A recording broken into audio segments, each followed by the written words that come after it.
Teman-teman suka lihat gak ada orang lagi sendirian senyum-senyum sendiri? Nah tuh udah kelihatan gitu. Rusak otaknya kalau udah orang lagi jatuh cinta. Allah tuh ngasih rasa semacam itu dalam kehidupan kamu buat ngasih tahu kamu bahwa hati kamu bisa secinta itu kepada yang lain selain diri kamu. Dan itu adalah kekuatan terbesar seorang manusia. Seorang ibu yang mendadak jadi kuat ketika anaknya sedang sakit. Kekuatan apa lebih kuat daripada itu? Ada seorang ibu demi menyelamatkan anaknya, sampai kemudian dia lari sekenceng-kencengnya buat nyelamatin anaknya dari kebakaran. Habisnya itu kemudian dia berhasil menyelamatkan anaknya, di bawah dia baru ingat bahwa kakinya itu lumpuh. Subhanallah. Cerita-cerita yang semacam ini sering kita dengarkan, betapa kekuatan cinta. Saudaraku sekalian yang saya muliakan.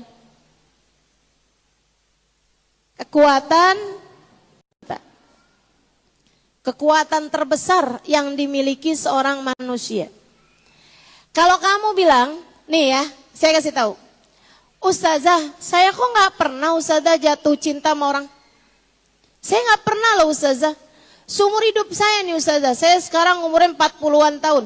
Saya gak pernah Ustazah jatuh cinta sama orang sampai seperti yang kayak Ustazah ceritakan. Bangun tidur ingat dia, mau tidur terakhir ingat dia.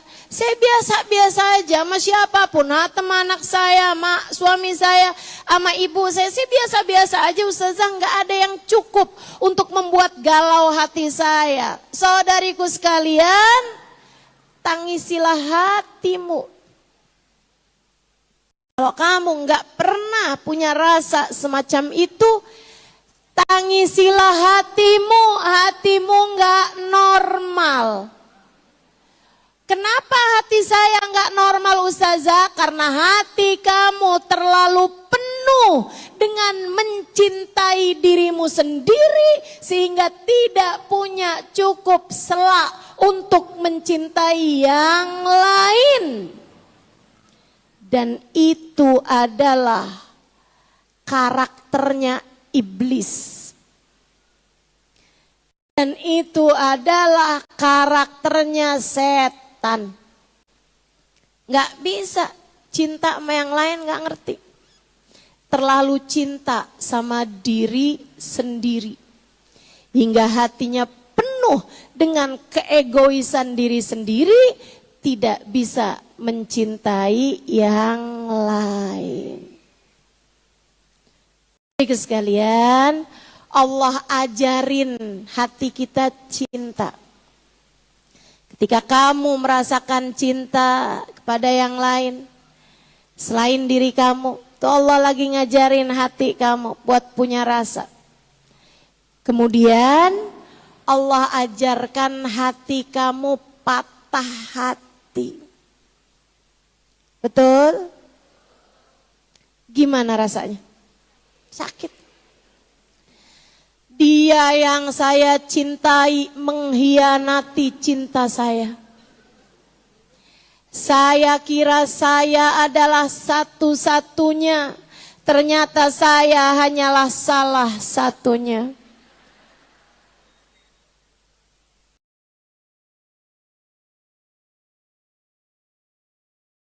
Ustazah, cinta saya ternyata bertepuk sebelah tangan.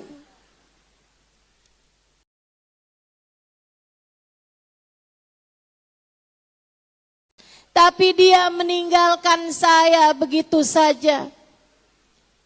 Dek, Kak, Bu, Nak, kamu kalau sama Allah diajarin patah hati adalah karena Allah mau ngasih tahu kamu, cinta kamu itu seharusnya bukan buat dia. Cinta kamu seharusnya untuk yang semestinya dicintai. Siapa? Dengarkan kata Nabi kita Muhammad sallallahu alaihi wasallam. Ahibbullah lima yaghdukum bihi min ni'amih wa ahibbuni lihubbillah. Cintai Allah karena dialah pemberi segalanya bagimu. Matamu dari Allah. Kenapa? Bukankah yang semestinya dari Allah kamu pakai buat Allah juga? Mata kamu dari Allah, pakai buat Allah. Cintai Allah dengan matamu, baca Quran pakai matamu itu. Ahibullah, cintai Allah. Lima yaghdukum bihi min ni'amih. Karena Allah lah pemberi segalanya padamu. Allah ngasih kamu telinga buat kamu dengar. Allah yang ngasih kamu lisan buat kamu bicara. Tapi kamu bahkan gak pakai lisan kamu buat menyebut namanya. Kan gak pantas. Allah yang udah ngasih kamu segalanya, kata Nabi Muhammad, cintai Allah. Cintai Allah. Cintai Allah. Lima yaghdukum bihi min ni'amih. Karena Allah lah yang telah memberikan kepadamu segalanya. Semuanya dari Allah. Kita makan, makanannya dari Allah. Tangannya dari Allah. Mulutnya dari Allah. Kekuatan ngambil makanannya dari Allah. Rasa laparnya dari Allah. Gigi buat ngunyahnya dari Allah. Lisan, lidah buat kamu merasakan makanannya dari Allah. Ludahnya dari Allah. Langit-langit mulutnya dari Allah. Kemudian kamu telan, kekuatan nelennya dari Allah. Tenggorokannya dari Allah. Masuk ke dalam. Kemudian seret kamu minum, airnya dari Allah. Kata Allah Subhanahu wa taala, kalau Allah jadikan air itu susah didapat karena sebab dosa-dosa kalian, Allah mau memperhitungkan. Ini hamba-hamba saya nih, hamba-hambaku, kata Allah, kerjaannya berbuat dosa aja. Aku cegah air dari mereka. Aku gak turunkan hujan kepada mereka. Dari mana kalian bisa mendatangkan air tersebut? Demikian yang Allah SWT sampaikan di dalam Al-Quran. Kita nih kalau sama Allah dicegah air, mati semua teman-teman. Gak ada yang bisa mendatangkan air barang setetes pun kalau bukan dari Allah Subhanahu wa ta'ala. Kecanggihan teknologi apapun aja yang kita punya, kalau mau buat bikin air, nggak ada siapapun yang bisa melakukannya. Semua dari Allah Subhanahu wa taala. Habis itu makanan yang masuk dalam perut kamu tuh. Masuk ke dalam lambung, kemudian diproses, mau usus besar, kemudian mau usus kecil. Atau sebaliknya ya, usus kecil dulu, baru kemudian masuk usus besar. Kemudian dicerna, kemudian yang cairannya masuk kemana, yang makanannya masuk kemana, diserap, kemudian yang vitamin diserap, yang protein diserap, yang perlu sama badan diserap, kemudian yang sampah-sampahnya diserahkan kepada tempat sampahnya, kemudian yang ini masuk ke sini, yang ini masuk ke kantung kemih, kemudian dikeluarkan. Teman-teman saudara sekalian, kalau Allah mau mencegah makanan tersebut untuk diproses, siapa yang bisa melakukannya selain Allah? Kalau makanan yang sudah terproses Allah cegah buat keluar dari perutmu itu, siapa yang bisa mengeluarkannya selain Allah? Betapa Allah yang melakukan segalanya untuk kita. Bukankah yang sudah melakukan segalanya untuk kita tersebut sepantasnya bisanya kita mencintainya dengan sesungguh-sungguhnya cinta. Tapi kita ini, kalau ada orang nih, sekedar ngasih tempat duduk aja sama kita, kita bilang makasih ya, kamu baik banget, makasih ya.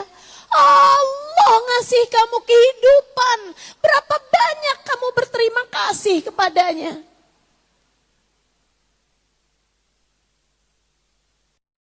Allah lima yaghdukum bihi min ni'ami. Ahibullah, cintai Allah. Allah telah memberikan segalanya untukmu. Rasa cinta yang ada dalam hatimu itu, kamu bisa secinta itu pakai buat mencintai Allah, pakai buat mencintai Allah.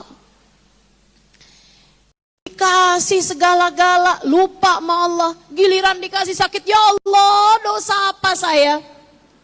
Lah ya banyak. Itu yang suka nanya tuh, dosa apa saya? Apa nggak takut dijawab sama malaikat? Saya ini ya Allah, padahal udah sujud kepadamu, kenapa saya dikasih sakit lah? Betapa kita jadi hamba seringkali adalah jadi hamba yang tidak tahu menempatkan diri. Nggak tahu diri, betul? Betul? Apalagi kalau kita lihat dosa-dosa kita, ya Allah. Ya Allah. Mata dari Allah dipakai buat maksiat kepada Allah. Betul? Matanya dari Allah nih. Matanya dari Allah. Kita pakai buat ngelihat orang lain dengan pandangan menghina. Betul?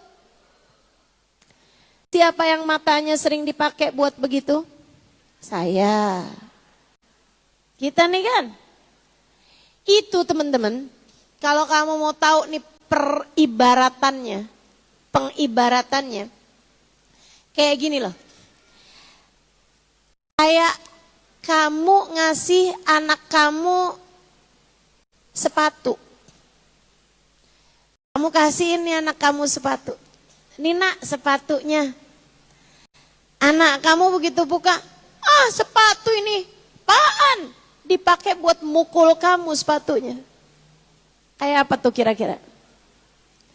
Kamu marah, kamu kesel. Kemudian kamu bilang, sini deh saya ambil aja sepatunya. Kamu gak pantas saya kasih sepatu malah kamu pakai buat mukulin saya. Allah kayak gitu sama kita. Allah udah ngasih kita mata, kita pakai mata, kita malah buat ngelihat yang haram. Allah kasih kita telinga. Seringkali telinga kita pakai buat mendengar yang tidak diperkenankan Allah buat kita dengar. Allah kasih kita lisan, bukannya kita pakai baca Quran, bukannya kita pakai buat zikir. Kita malah pakai lisan kita buat nyakitin hati orang. Buat bohong, buat ghibah, buat namimah.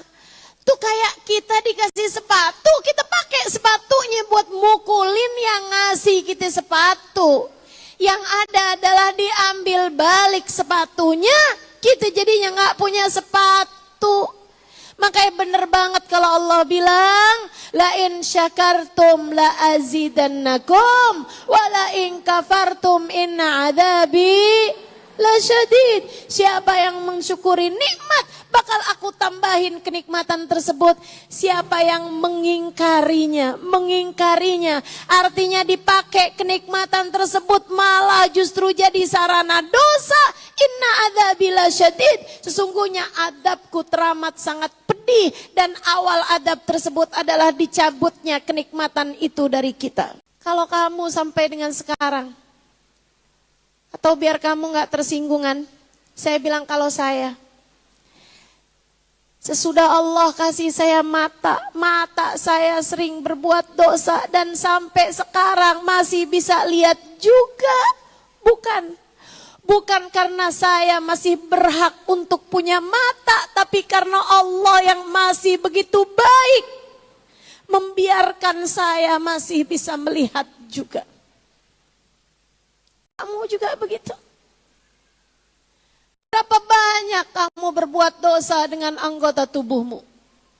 Fakta bahwa Allah masih membiarkan kamu jalan di atas muka bumi, pakai kaki yang bolak-balik kamu pakai buat berbuat dosa. Fakta bahwa sampai sekarang kamu masih bisa dengar, padahal telinga kamu udah berbuat banyak perbuatan-perbuatan dosa. Fakta bahwa sampai sekarang kita masih bisa berbicara, padahal lisan kita udah berapa banyak kita pakai buat berbuat dosa. Menunjukkan betapa sangat rahman rahimnya Allah kepada kita. Menunjukkan betapa sangat dermawannya Allah kepada kita. Allah masih menunggu kita untuk bertaubat padanya. Allah masih tungguin, tar dulu. Saya pernah baca satu hadis yang menceritakan bahwa ketika seseorang berbuat dosa, malaikat terus gitu ya, kalau dia terus berbuat dosa, malaikat sampai bilang sama Allah, ya Allah, udah aja deh ya Allah, jangan sisakan lagi kesempatan padanya. Hancurkan aja dia ya Allah. Habisi aja dia ya Allah. Allah bilang kepada malaikatnya, tungguin.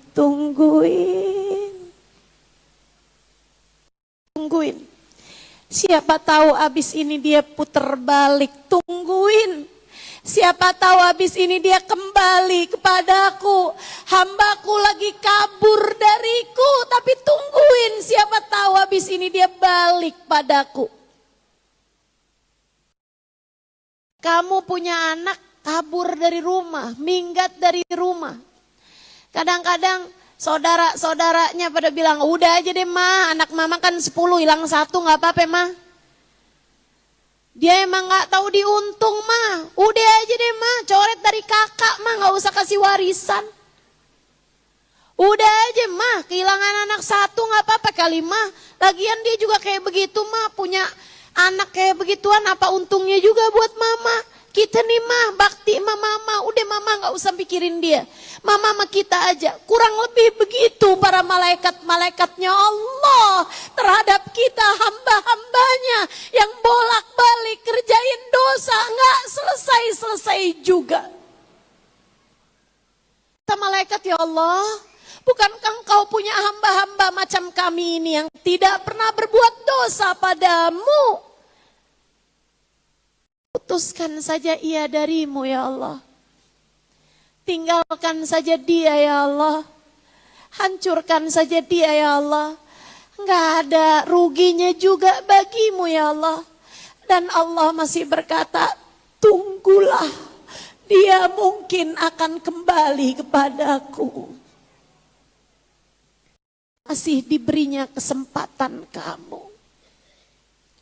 Ahibullah. Bukankah yang semacam ini yang seharusnya engkau cintai? Jangan kabur terus-terusan dari Allah. Kembalilah kepada Allah. Cintailah Allah.